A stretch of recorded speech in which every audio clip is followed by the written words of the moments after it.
Have you ever had one of those days where everything feels rushed, but at the end, nothing feels meaningful? You wake up, check your phone, rush through your morning, work all day, and suddenly it's night, and you think, what did I actually do today? If you're learning English, there's another layer to this problem. When someone asks you, "What's your daily routine like?" you hesitate. You know your routine, but explaining it clearly feels difficult. That's such a common situation. You start thinking about grammar, vocabulary, how to organize your thoughts, and suddenly something simple becomes stressful.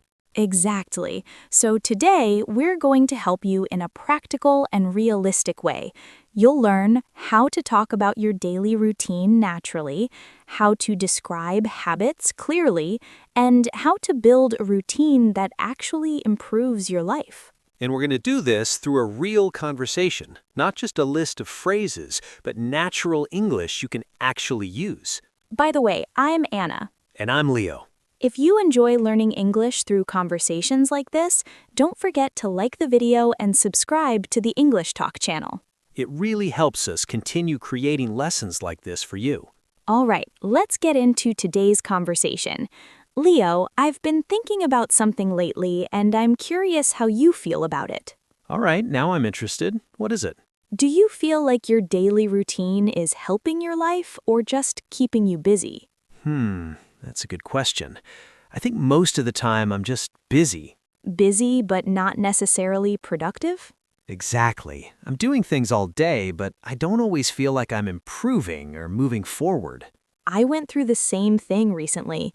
That's actually why I started changing my routine. What made you realize something needed to change? I noticed that my days felt repetitive, but not in a good way. What do you mean? Like I was doing the same things every day, but without intention. Let's start with your mornings. That's where everything begins, right? Exactly.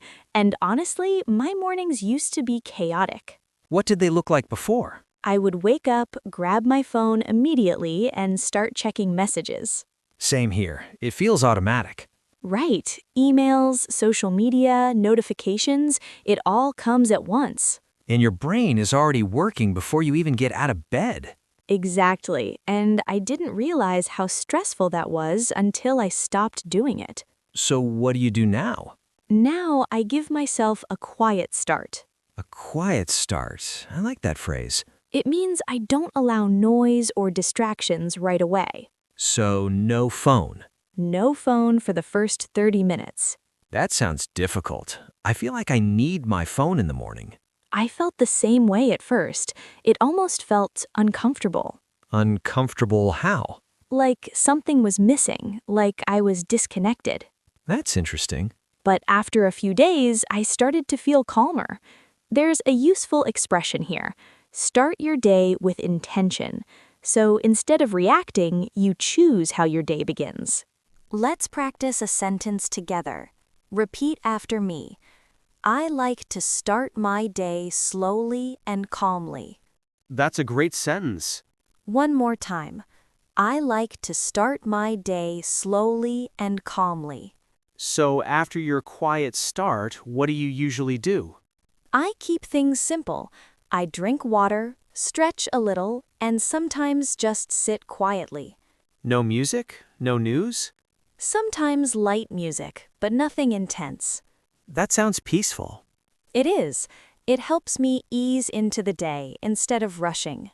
That phrase again, ease into the day. Just to be sure, ease into means to enter something slowly, right? Exactly. Slowly and comfortably. Do you plan your day every morning? Yes, but I keep it very simple. Tell me more. I choose 3 important tasks. Only 3? Yes, if I finish those, I feel productive. That's interesting because I usually create long lists. And how does that work for you? Honestly, not great. I feel overwhelmed. Exactly. A long list can create stress instead of clarity. Try this sentence. I focus on a few important tasks each day. Nice and clear.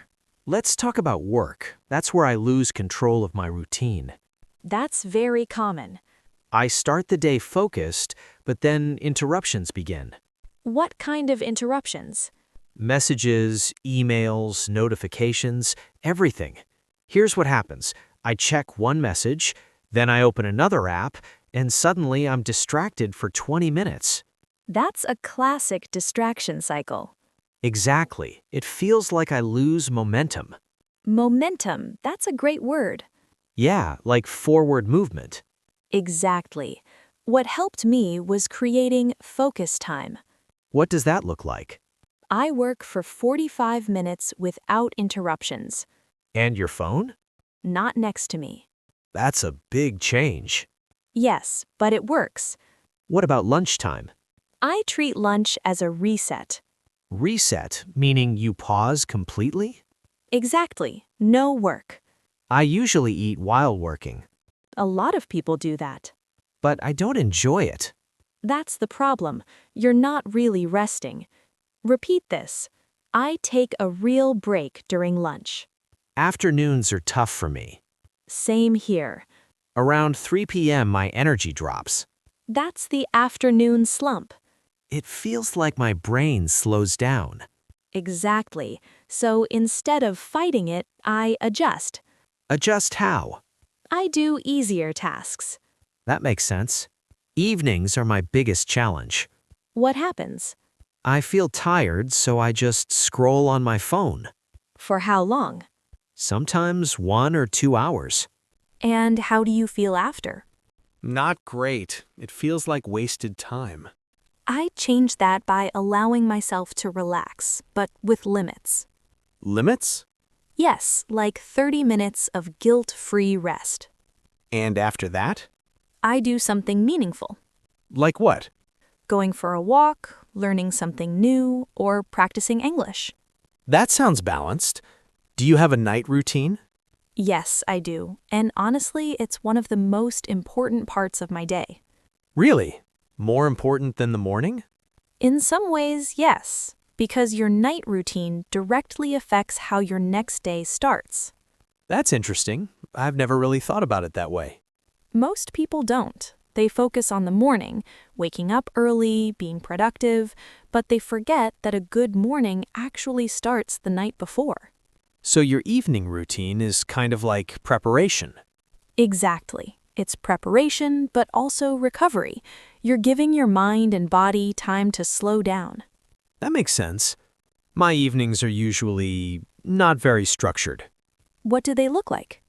I usually finish work, eat something quickly, and then just sit on the couch scrolling on my phone or watching videos. And how do you feel when it's time to sleep?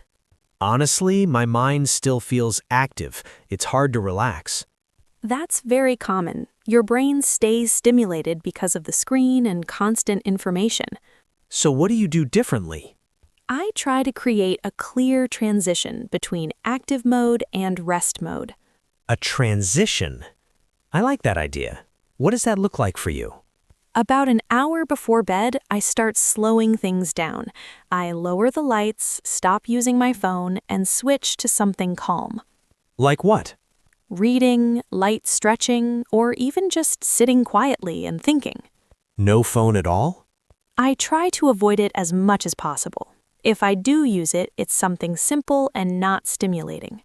That sounds difficult, but also peaceful. It is. And here's a useful phrase you can use. Wind down. Wind down. That means slowly relax, right? Exactly. You don't stop suddenly. You gradually become calmer. So instead of going from busy to sleep instantly, you give yourself time. Yes, and that makes falling asleep much easier. I see. I usually go straight from my phone to trying to sleep, and it doesn't work very well. That's a perfect example. Your brain needs a signal that it's time to rest. So your routine sends that signal. Exactly. It tells your body the day is ending, it's time to slow down. Do you do the same things every night? More or less. It doesn't have to be perfect, but consistency helps. Consistency, meaning you repeat the same habits regularly. Yes, when your routine is consistent, your body gets used to it. That makes sense. It becomes automatic over time. Exactly. And another small thing I do is prepare for the next day. Prepare how? Simple things like choosing what I'll wear, organizing my workspace, or writing down my top priorities. That sounds helpful. It probably makes mornings easier. It does. You wake up with less stress because decisions are already made. I like that idea a lot. My mornings feel chaotic sometimes. And this is where everything connects. Your evening routine supports your morning routine. So it's like a cycle. Exactly, a healthy cycle. I never thought about routines this way before. It's not just about being productive, it's about creating structure for your whole day. That's right. And it doesn't need to be complicated. Even small changes can make a big difference. All right, I think I need to work on my night routine. That's a great place to start. You mentioned reflection earlier. Yes, I take a few minutes at night. What do you think about? 2 simple questions. What went well, and what can I improve? That's powerful. So your routine isn't about being perfect. Not at all. It's about awareness and small improvements. Exactly. Now it's your turn. Think about your day. What's one small habit you can change? Maybe your morning? Or your evening? And that brings us to the end of today's conversation. We hope this helped you feel more confident speaking about your daily routine in English. And maybe inspired you to improve your real-life routine too. Remember, small changes create big results. And your English will improve the same way. If you enjoyed this, don't forget to like the video and subscribe to the English Talk channel. We really appreciate your support. Keep practicing. And we'll see you in the next video. Take care.